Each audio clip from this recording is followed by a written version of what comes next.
네, 우리나라 최초의 서양 화가인 나혜석의 작품을 음악으로 해석한 세 곡의 작품을 들어보셨습니다. 어떻게 여러분들께서는 나혜석의 갈등과 그녀의 이상을 느끼셨나요? 저는 음악을 통해서 나혜석이라는 작가를 더 한번 생각해보고 다시 한번 그녀의 예술을 생각해보는 그러한 시간을 가진 것 같습니다. 그러면 우리가 이제 또 감상해야 될 네 곡의 작품에 대해서 해설해 드리겠습니다. 네 번째 작품은 남정현의 피아노 트리오를 위한 파리 풍경입니다. 저 그림이 지금 파리에 가서 그린 그림이라고 합니다. 나혜석은 조선 여성으로서는 처음으로 세계 여행을 한 여성입니다. 그 남편과 함께 다닌 거였었는데요. 이때 이 작품이 만들어진 시기가 1927년에서 28년 경이라고 합니다. 그때 파리, 스페인 이런 곳을 돌아다니면서 그곳의 풍경을 이 풍경에 대한 감상과 함께 야수파와 인상파의 영향을 받아서 작품을 만들었다고 합니다. 이때는 남편과 함께 여행하면서 여행지의 특색과 정서를 잘 표현한 작품들이 나옵니다. 이 작품 역시 정확히 표현하려고 노력한 건데요. 야수파의 영향이 나타나 있는 작품이라고 합니다. 파리는 나혜석에게 희망과 절망을 함께 준 장소라고 얘기해집니다.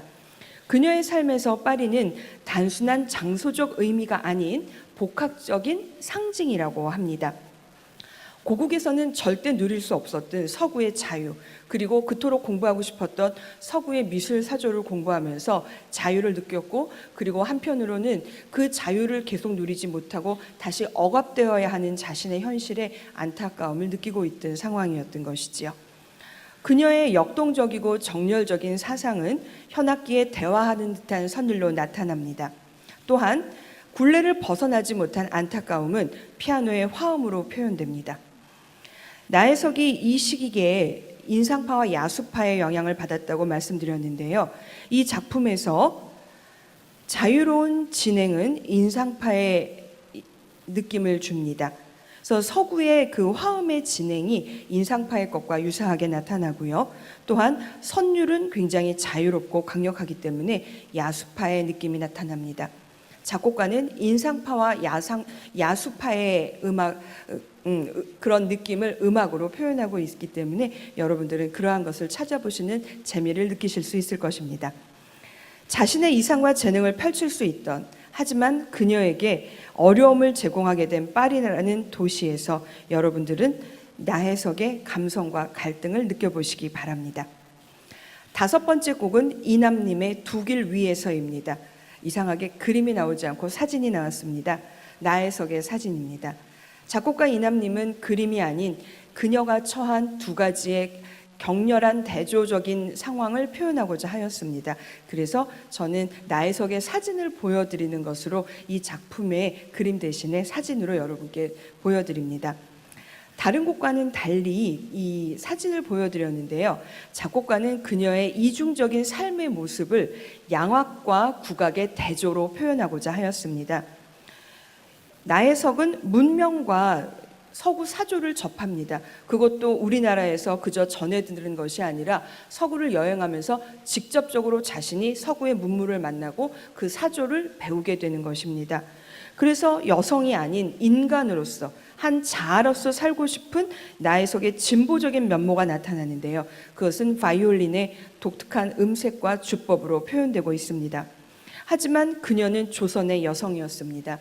조선의 여성으로서 속해 있는 그러한 전통적인, 그리고 보수적인, 그리고 여성에게 어찌 보면 적대적인 상황을 가야금의 전통적인 주법과 음색으로 표현하였습니다. 이러한 두 가지 바이올린과 가야금의 음색과 표현의 대조는 바로 작곡가가 표현하고 싶었던 나혜석이 처한 이상과 현실의 갈등을 대조시키기 위함입니다.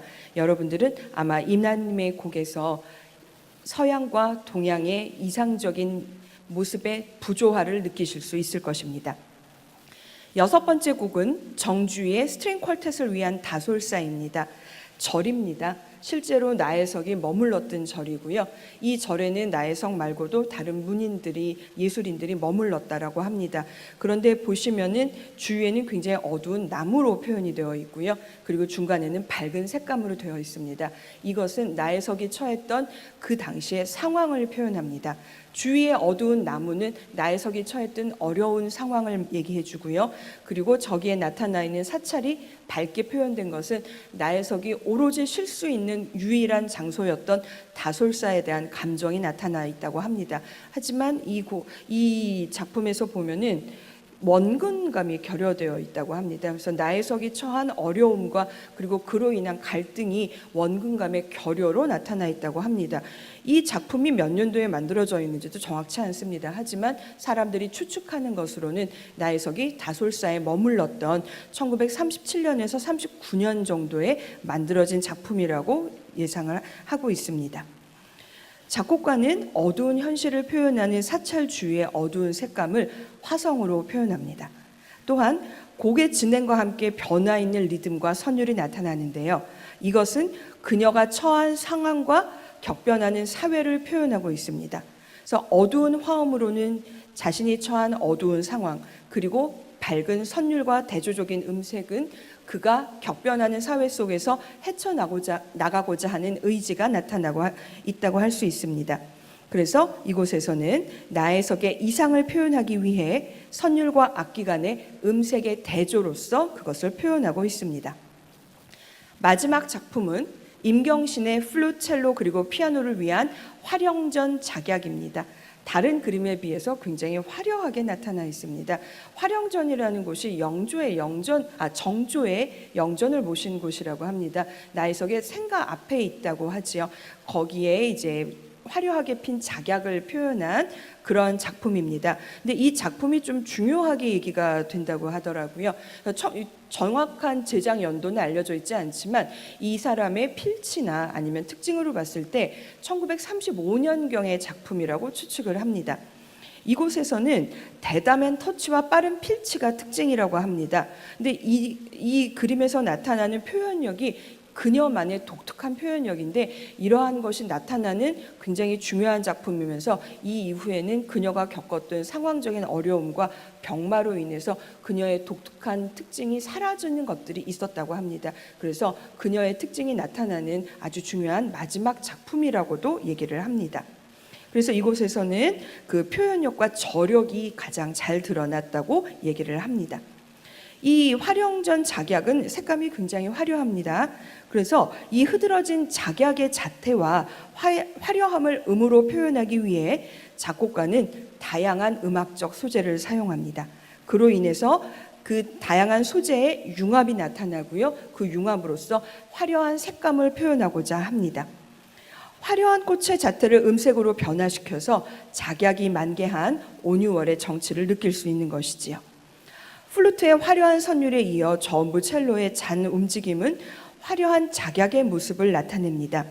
또한 다양한 리듬 단위와 화성 구성의 색채는 화려한 작약을 또한 표현해주고 있습니다.